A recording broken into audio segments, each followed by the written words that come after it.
Your intention to return to India is not clear and hence your visa is rejected.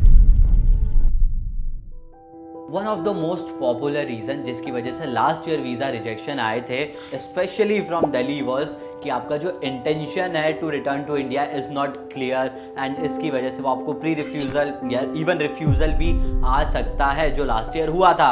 So welcome back to our channel because this video is a solution for all your problems. इस video में मैं आपको बताने वाला हूं कि आपको क्या डॉक्यूमेंट्स प्रेजेंट करना है, कहां आपके कवर लेटर को आपको चेक करना है. So watch the video till the end.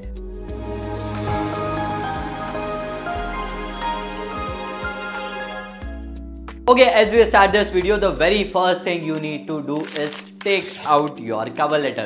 Well, अब आप कहेंगे वापस से वही बातें, सेम वही answer, but yes I have to tell you answer बिल्कुल वही है कि आप सबसे पहले आपका कवर लेटर निकालिए. पूरा कवर लेटर को पहले तो 2-3 बार पढ़िए. If you are not satisfied, now go to your section of intention to return to India. अब इस सेक्शन में for a moment just act like कि आप वीज़ा काउंसलर हैं. मैं वीज़ा काउंसलर हूँ, आप भी वीज़ा काउंसलर हैं. जो आपने इंटेंशन लिखा है आपके कवर लेटर में, इज इट कन्विंसिंग इनफ? क्या एज ए वीज़ा काउंसलर आप इस इंटेंशन के लिए वीज़ा ग्रांट करेंगे? क्या आप मुझे वीज़ा देंगे इस इंटेंशन के साथ? If yes then you have return a good cover letter, क्योंकि उस कवर लेटर में पहले खुद तो आप समझिए कि आपका इंटेंशन क्या है. अगर सारी चीज़ें सिंक में है, अगर आपका कवर लेटर आपको इन चीज़ों के बाद सही लग रहा है कि हाँ यार मेरा इंटेंशन सही है, सब कुछ अच्छा लिखा है, I am convinced enough, then it is good to go. But for a moment मान लेते हैं कि जो आपने कवर लेटर में इंटेंशन लिखा है वो अच्छा नहीं है, you are not convinced. तो क्या क्या चीज़ों को आपको देखना है?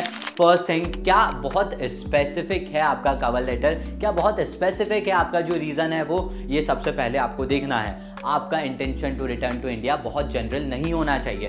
वेरी इंपॉर्टेंट, बहुत इंपॉर्टेंट है ये, बहुत प्रिसाइज होना चाहिए, टू द पॉइंट होना चाहिए. ये इंपॉर्टेंट है तो इस चीज़ का ज़रूर ध्यान रखें. At the same time second pointer is do you have a story in it. क्या कोई कहानी मुझे समझ में आ रही है आपके कवर लेटर को पढ़कर? अगर कहानी लिखी है तो जब मैं इसको टॉप से बॉटम तक पढ़ूंगा, जब मैं आपके intention to return to India तक इस सेक्शन तक आऊँगा, जब तक मुझे थोड़ा क्लियरेंस होना चाहिए कि आप किस बारे में बात कर रहे हैं एंड आपका इंटेंशन क्या है इंडिया आने का. सो ये स्टोरी प्लीज़ बनाइए. इन केस नहीं है तो वापस से कवर लेटर को 2 बार देखिए, कहाँ आप वो कहानियों को ऐड कर सकते हैं and make a story out of it. This is very important. Now another point is about ambition and goal. क्या जो मैंने एम्बिशन लिखा है, क्या जो मैंने गोल्स लिखे हैं, जो मैंने ऊपर बताए हैं while choosing my course and the reason to intention to return to India, क्या बहुत बड़ा डिफरेंस तो नहीं है? मैं ऊपर कुछ और बात कर रहा हूँ and then suddenly in intention to return to India मैंने कुछ और लिखा है.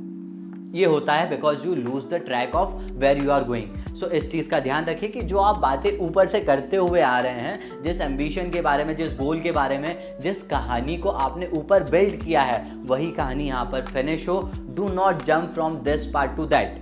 This is one of the biggest mistake जो कि बहुत इजीली हो जाती है. तो इस बात का ध्यान रखिए कि जो आप यहाँ शुरू कर रहे हैं टॉप पर, उसी चीज़ को आप नीचे फिनिश करें. ऑटोमेटिकली आपके कवर लेटर में एक स्टोरी, एक सेंस ऑफ कलेक्टिवनेस दिखने लग जाएगा. One last thing that you need to do is your research part. जो मेरा कवर लेटर है इन जनरल मैं बात कर रहा हूँ, इन जनरल क्या उसमें वो थोड़ी रिसर्च दिखती है क्या? क्या मैंने यूनिवर्सिटी के बारे में जानने की कोशिश करी है? अगर मैं चाह रहा हूँ कि इंडिया में आके इस एक्स फील्ड में मुझे बिजनेस शुरू करना है या मेरे जो फैमिली बिजनेस है उसको मुझे ग्रो करना है. नाउ हियर जब मैं बात कर रहा हूँ कि मुझे वो बिजनेस को ग्रो करना है या बिजनेस को स्टार्ट करना है, तो क्या मैंने कुछ फैक्टर्स को ध्यान में रखा है क्या? Did I add anything new to my cover letter? हो सकता है कि जिस फील्ड में मैं जाना चाह रहा हूँ वो फील्ड इंडिया में इतनी नोन नहीं है, इसीलिए I will bring that business to India. That is my strong intention to return to India.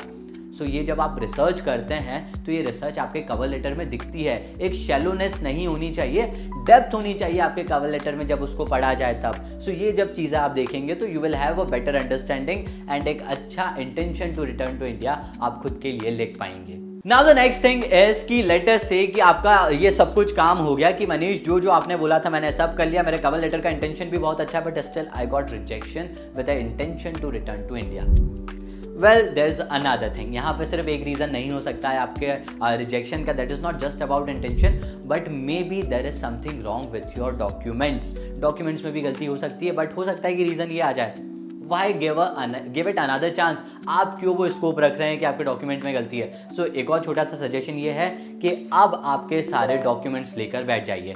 सब उससे पहले हम शुरू करेंगे एजुकेशनल डॉक्यूमेंट्स में 10th-12th की मार्कशीट, ट्रांसक्रिप्ट, इफ आपने जो भी डॉक्यूमेंट शो करे हैं आपके जो पास बैकग्राउंड से रिलेटेड है, जितने भी आपके एजुकेशनल डॉक्यूमेंट्स, आपके वर्क एक्सपीरियंस हो गए, वर्क एक्सपीरियंस कैसे आपने शो किया है। एट द सेम टाइम मेरे जो अभी जो सीन चल रहा है उसमें गैप ईयर्स आ गए। लेट अस से I have a gap years of 3 years 4 years, क्या मैं जस्टिफाई कर पा रहा हूँ उसे।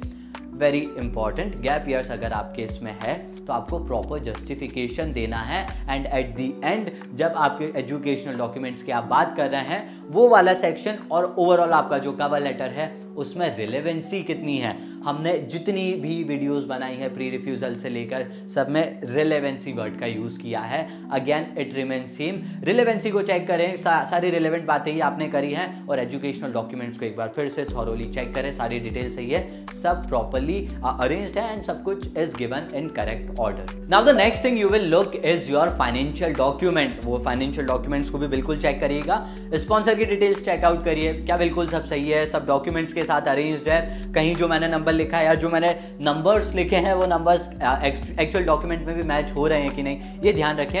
एंड उसके बाद दिस ऑन स्क्रीन, ये यहाँ पर हमने आपको तीनों कैटेगरीज बताई है। दैट इज योर सैलरी अगर आती है तो वो, आपका बिजनेस है तो वो, एंड अगर आपका कोई प्रोफेशन है, आप किसी पर्टिकुलर फील्ड के एक्सपर्ट हैं तो आपको कौन कौन से डॉक्यूमेंट्स लगने वाले हैं।